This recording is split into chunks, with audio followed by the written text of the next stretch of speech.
এগৰাকী নকন্যাই এগৰাকী বাইদেউ নিজৰ বিয়াতে নিজৰ মানে বিয়া গীত এটি গাই খুব এতিয়া সামাজিক মাধ্যমত ভাইৰেল হৈ পৰিছে। খুব এটি দুখ লগা গীত, খুবেই এটি দুখ লগা গীত।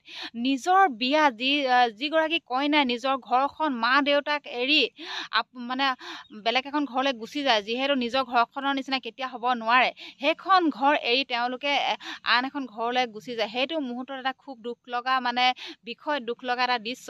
সেইটো টাইমত তেওঁ নিজে বিয়া গীত এটি গাই, নিজক লৈ এটি গীত গাই তেওঁ খুব ভাইৰেল হৈ পৰিছে। আৰু ইমানেই দুখ লাগিলে গীতটো শুনি, সঁচাই ছোৱালী মানুহৰ জীৱনত একো নাই অ'। এখন ঘৰত জন্মগ্ৰহণ কৰে, আন এখন ঘৰত জীৱনটো শেষ কৰিবলগীয়া হয়। তাৰে মাজত বহুতো ঘাত প্ৰতিঘাত পাৰ কৰি সেই হাজবেণ্ডৰ ঘৰখনত থাকিবলগীয়া হয়। কিন্তু নুবুজে কিন্তু কিছুমান হাজবেণ্ডে বুজি নাপায় বা কিছুমান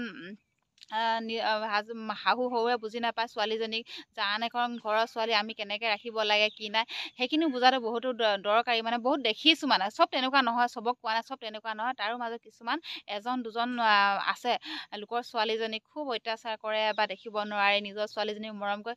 কিন্তু কোনোবাই যদি ভিডিঅ'টো চাই আছে, কোনো তেনেকুৱা নিজৰ ছোৱালীজনী যেনেকুৱা সেই লোকৰজনী নিজৰ বুলিয়ে ভাবিব, যে তাইক যদি কিবা এটা বস্তু দিয়ে নিজৰজনীক, সেই লোকৰজনীকো তেনেকৈ মৰম কৰিব, তাইকো কিবা এটা দিব। লাগিলে আনৰ ছোৱালীজনী অন্তৰত দুখ দিব নালাগে, নিজৰ ছোৱালীজনী অন্তৰত দুখ দিব পাৰি, কিন্তু আনৰ ছোৱালীজনীৰ অন্তৰত দুখ নিদিব। সকলো মাতৃ পিতৃলৈ মই অনুৰোধ জনাইছোঁ। আৰু বেছি দেৰি নকৰোঁ, এই বাগৰাকী কইনাগৰাকী ইমান ধুনীয়াকৈ গীতটো গালে, আহকচোন সেই গীতটো শুনো। আৰু মোৰ মানে শুনি ইমান বেয়া লাগে, কিবা এটা দুখ লাগি গ'ল, মানে হৃদয়খন মানে তাক চুই গ'ল মানে। সেইবাবে ভাবিলোঁ আপোনালোক গীতটো আপোনালোকৰ মাজলৈ উপহাৰ দিওঁ। এই বাইদেউগৰাকী ক'ত ঘৰ মই নাজানো, কিন্তু খুব এটি ছ'চিয়েল মিডিয়াত খুব ভাইৰেল হৈ পৰিছে বাইদেউগৰাকী। ময়ো আপোনালোকৰ মাজলৈ বোলো দেখুৱাওঁ, আপোনালোকে কোন ছোৱালী আছে তেওঁলোকে অকণমান চকু পানী টুকক আৰু ন, কিনো এদিনৰ কাৰণে চকু পানী টুকিলেও একো নাই। মই যদি টুকিব পাৰিছোঁ, তেওঁলোকেও টুকিব পাৰিব। আহকচোন সেই গীতটো শুনো।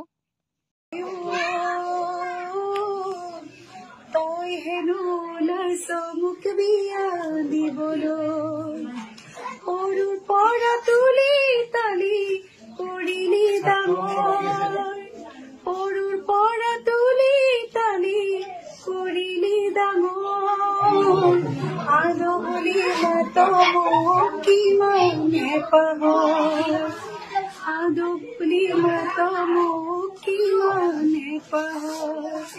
গাত কইনাৰ সাজ আ অলংকাৰ, চৌদিশে বিয়া ঘৰীয়া হুলস্থুল, তাৰ মাজতে তেওঁ গালে মোৰ বুকুৰ পিতায়ো তই হেনো ওলাইছ মোক বিয়া দিবলৈ। তই হেনো ওলাইছ মোক বিয়া দিবলৈ, সৰুৰ পৰা তুলি তালি কৰিলি ডাঙৰ, সৰুৰ পৰা তুলি তালি কৰিলি ডাঙৰ। যেন কান্দোনত ভাঙি পৰিব প্ৰতিগৰাকী কন্যা সন্তানৰ পিতৃ।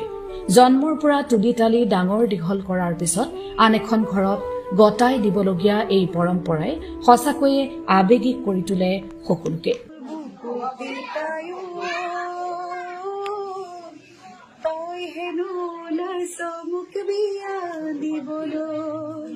বিভিন্ন সামাজিক মাধ্যম প্লেটফৰ্মত আপলোড কৰা এই ভিডিঅ'টোৱে ইতিমধ্যে খলকনি তুলিছে অসমীয়া সমাজত।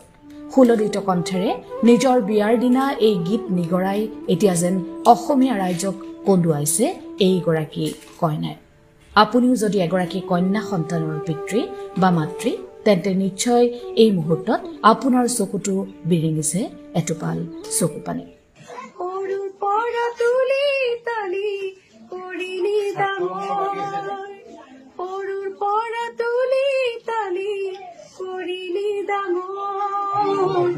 আদবলি মাত মোক কিমানে পাহৰ, আদবলি মাত মোক কিমানে পাহৰ, মোৰ বুকুৰ পিতায়ো তই হেনো ওলাইছ মোক বিয়া দিবলৈ, মোৰ বুকুৰ পিতায়ো তই হেনো ওলাইছ মোক বিয়া দিবলৈ, সৰুৰ পৰা তুলি তালি কৰিলি ডাঙৰ, সৰুৰ পৰা তুলি তালি কৰিলি ডাঙৰ, মাত মোক কিমানে পাহৰ সাধুক বুলি মাত মোক কিমানে পাহৰ মোৰ বুকুৰ পিতা